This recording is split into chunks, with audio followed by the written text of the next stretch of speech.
In terms of imposter syndrome, have you ever experienced it, and how have you dealt with that in your dealings? Have I ever experienced it? Yeah. So I arrived, yeah, many, many times. And I arrived at Merrill Lynch in 2000. I've been brought in.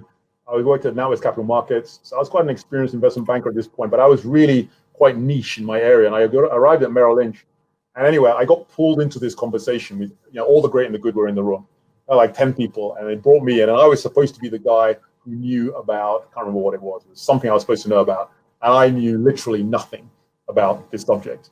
And I realized within about 5 minutes of getting in this room, the room was packed. It was a hot afternoon, couldn't breathe. And they were going around the room, and they said, well, we've got this really important question. And we just wondered, there's this new guy who's just joined, Dawid. And Dawid, maybe you can give us your view on what you think the impact is on the tax angle combined with the rise in interest rates, and whether or not you think, anyway, I didn't even understand the question.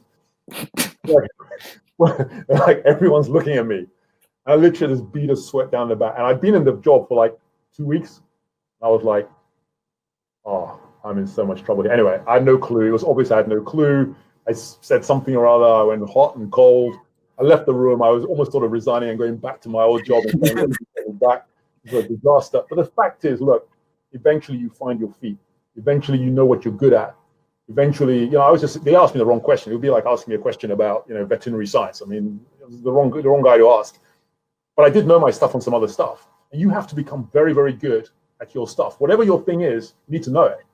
And people will, they'll realize that you know your stuff. It takes time. It takes time. I mean, I've now been working 33 years, and I've had imposter syndrome, i.e., imposter syndrome, let's define it. It's when you suddenly think, I'm out of my depth. Like, I'm seriously out of my depth here. And have I felt that? Many, many times. But, part of it is handling it. Part of it is, by the way, part of it is saying, I don't know the answer. That's part of that thing. I don't know the answer. Try and bluff it. You're going to find yourself in a world of pain.